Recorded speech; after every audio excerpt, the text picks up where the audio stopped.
Seja bem-vindo a bordo de mais um Decole News com Fabrício Moresco, o único canal de notícias que traz até você as informações da aviação de aviador para aviador. E hoje eu quero começar com excelentes notícias. Muitas pessoas que estão há bastante tempo paradas, especialmente pilotos e aviadores, têm buscado a oportunidade de se recolocar no mercado. E eu fico muito feliz de receber essa informação que a Arábia Saudita está há alguns anos planejando lançar uma companhia que seja uma companhia ainda maior do que a Saudi Arábia e que faça frente às maiores e melhores do Golfo. Diz a lenda, ou pelo menos as especulações que está se tendo no mercado, que nunca esteve tão perto disso acontecer. Desde 2021 eles estão trabalhando nisso, mas nos últimos 12 meses tem sido investido o que se propõe chegar a 30 milhões de dólares, ou melhor, 30 bilhões de dólares, nessa companhia que deve se tornar a melhor companhia do Middle East e do Golfo Pérsico. Vai fazer frente a Emirates, a Qatar Airways e a Gulf Air, que é uma outra companhia também muito forte lá. Diz também aqui que propõe-se que provavelmente, como eu falei, tudo aqui ainda é especulação, a sede dessa companhia vai ser em Riad. Por sinal, Riad é um lugar que eu operei muitas vezes naquele lugar, com o Airbus 330, quando voava nesse avião, e é um dos lugares que eu peguei a maior tempestade de areia que eu já peguei na vida. Mas isso fica como uma notícia para um próximo momento.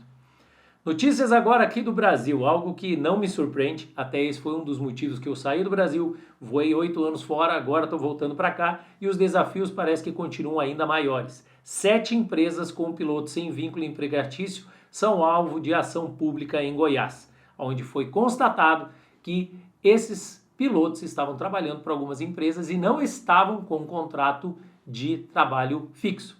Não sei por que não me surpreende. Talvez você não saiba, seja a primeira vez que você está assistindo, eu tenho 33 anos de aviação. Quando eu entrei na aviação, que eu ainda engatinhava na aviação, esse tipo de coisa já acontecia. Então não é algo novo. Por quê? Porque a prática desse tipo de situação faz com que se torne muito mais fácil de você manter o sistema operando, até porque o sistema é bastante alto de custo e infelizmente as pessoas só falam do lado do empregador que aceitou contratar ou que propôs isso. Se os pilotos passassem a investir na sua autoestima, em treinamentos neuroemocionais e conseguissem enxergar que a valorização do seu trabalho, enxergarem valor como aviadores e não como pilotos, isso poderia fazer com que esse tipo de coisa não acontecesse. Porque desde quando eu mudei de Porto Alegre para o Bacaxiri para atuar como aviador, já existiam os que faziam o contrato na faixa de 200, 250 reais e tinha os que voavam por 40, por 80 reais porque estavam desesperados para conseguir o encaixe.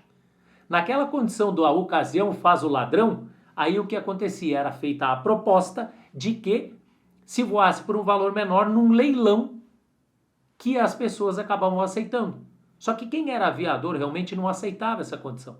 Então me desculpe, meu amigo, se você for piloto e está assistindo essa comunicação, esse tipo de caso só acontece porque muitos pilotos, ainda hoje, no intuito de conseguir um emprego no lugar do outro melhor qualificado, se sujeita a voar por menos. E quando começa a voar por menos, sente que não vai dar conta de pagar a conta. Só que aí, quando isso já aconteceu, prejudica todo um grupo de pilotos que está sem saber qual é o seu valor. Então o que eu quero falar para você é o seguinte, para que isso não aconteça, em vez de você ficar mandando reclamação para o Ministério Público, como fala aqui, mandando reclamação para o sindicato, você simplesmente faz o seguinte, você entenda qual é o seu valor e quando eles te propuserem isso, você faz que nem um amigo meu fala, hasta la vista baby, pega o seu avião e introduza no hangar. Esse aqui também é um pouco controverso, mas vamos falar um pouquinho sobre isso. Avião de pequeno porte foi furtado nos Estados Unidos e foi ameaçado que se jogasse esse avião em cima de uma área altamente densa de pessoas que foi o Walmart.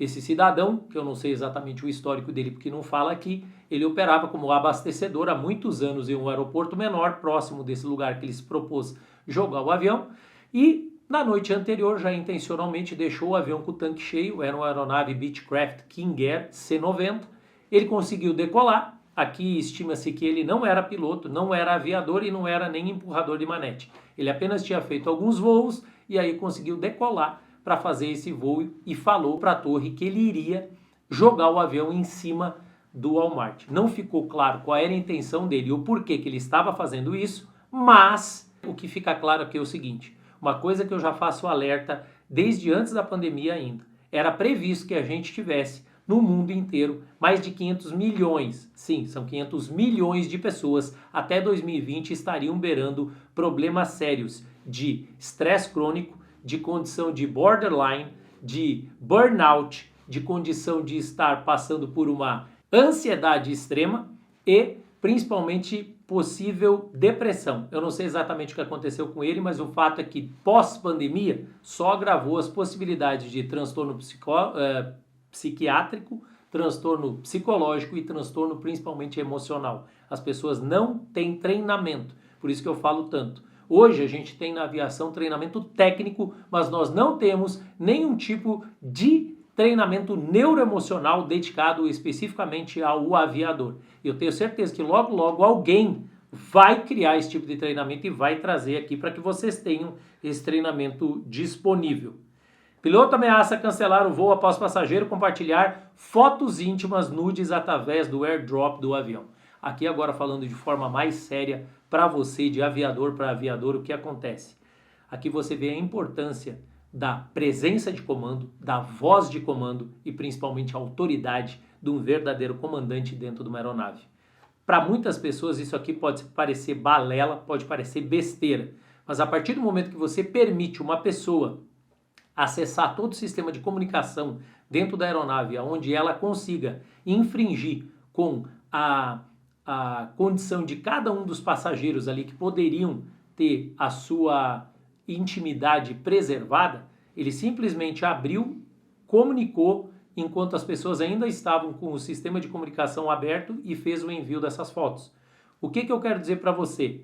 Esse tipo de coisa, por mais que pareça algo simples, se o comandante nesse momento não se levanta como autoridade máxima lá dentro e fala, isso aqui não é permitido, o que vocês estão fazendo é algo que está gerando um desagrado generalizado, você pode depois em voo ter problemas maiores. Então, isso é uma das coisas que eu gostaria de deixar o alerta para cada um de vocês aqui. Se você hoje é aviador e acredita que você tem condições de tomar ação ou resolver qualquer coisa, faça como ele fez aqui, ele falou, preferir tomar ações mais enérgicas no solo do que resolver isso depois quando a aeronave já estivesse em voo. E a principal, a que não quer calar, e é uma das que eu mais prefiro falar em relação a situações da aviação, é isso aqui, ó. Pilotos de avião dormem durante um voo e deixam de pousar no aeroporto de Addis Abeba, na Etiópia. E eles estavam vindo do lugar que eu conheço muito bem, pois eu fiz muito a rota Khartoum, no Sudão, e também voei muito para Addis Abeba, que eu não sei o porquê, talvez seja um fetiche que as pessoas das chefias da aviação têm, de mandar as pessoas para esses lugares no meio da madrugada. Então foi isso que aconteceu. As pessoas estavam chegando no meio da madrugada com um Boeing 737 e sempre, como sempre acontece, é colocado que isso aqui foi culpa dos aviadores, saiu no Aviation Herald, como que poderiam os pilotos terem dormido numa condição dessa em que está escrito que é proibido você dormir em voo e todo aquele blá blá blá. O que eu quero dizer para você é o seguinte, depois que os deuses do conhecimento, da fadiga e do cansaço decidiram que o piloto e o aviador e qualquer outro ser que pilote uma aeronave, eles são ultra extended range, que eles têm uma condição totalmente diferente de qualquer ser humano normal, exceto o salário, eles podem voar para qualquer lugar do mundo em qualquer momento sem descanso, sem dormir, sem nada. Então, isso aqui, na maioria dos casos, fica um alerta para você, se você hoje é gestor em uma companhia aérea e não está gostando do que eu estou falando, para e pensa um pouco e faça um tipo de abordagem com os seus aviadores e descubra se eles verdadeiramente não estão voando além do cansaço e o motivo pelo qual eles não estão reportando isso para vocês é porque eles não confiam na maneira que a sua empresa aérea, na maneira que a sua estrutura de safety trata quando você informa alguma coisa. Eu tive vários amigos meus que reportaram que a partir do momento que eles reportaram o que estava acontecendo, que a fadiga estava sendo muito maior e que eles estavam dormindo em voo porque se estava tornando insustentável se manter acordado, a companhia simplesmente gerou uma punição porque falou, agora você teve uma declaração de culpa de não estar seguindo uma regra porque a regra é clara. Então, esse foi mais um Decole News. Eu sou o Fabrício Moresco e até a nossa próxima decolagem.